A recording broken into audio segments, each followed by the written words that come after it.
দুনিয়াতে ধর্ম মানে নাই, দুনিয়াতে থাকা অবস্থায় বলছে মুসলমানদের ধর্ম হিন্দুদের পূজা, মুসলমানদের রোজা হিন্দুগো পূজা সমান।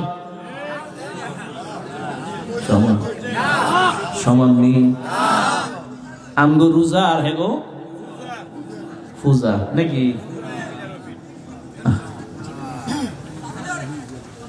ক্ষমতার লোভ মানুষের যে কি পরিমাণে অন্ধ বানায়।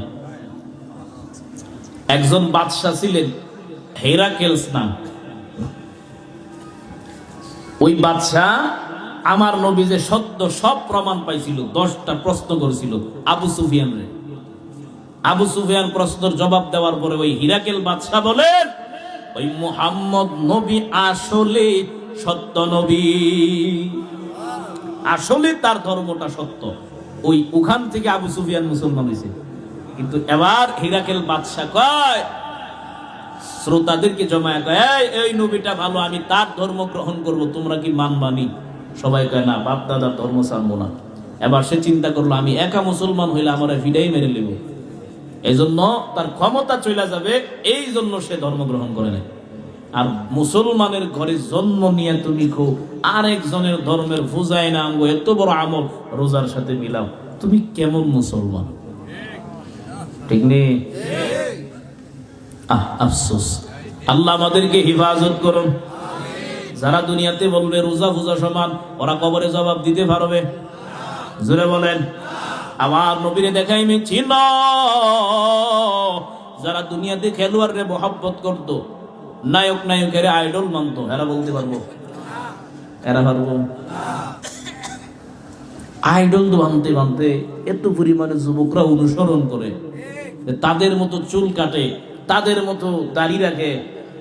দাড়ি অনেকে রাখে সুন্নত হিসাবে না, স্টাইলিশ হিসাবে। মাথার চুল কাটে, পিছনে ছোট, সামনে 2 হাত লম্বা। লাতা মুরগি ছিলেন আপনারা? আবার কালারিং করে, ওই কালার করলে মনে সুন্দর লাগে বেশি। কালার করলে চেহারা ভালো হয়, হ্যান্ডসাম লাগে। মুরব্বীরা দোয়া দেয় না, বরং আরো দেখে আরো শাস্ত্রলে বৈশাখ মন্তব্য করে, ঠিক কিনা? যে বান্দা সুন্নতের উপর চলে নাই, ওই বান্দারে প্রশ্ন করবে, সব উত্তর শুধু দিবে লা আদিরি, আমি কিছুই জানি না, আমি কিছুই বলতে পারি না।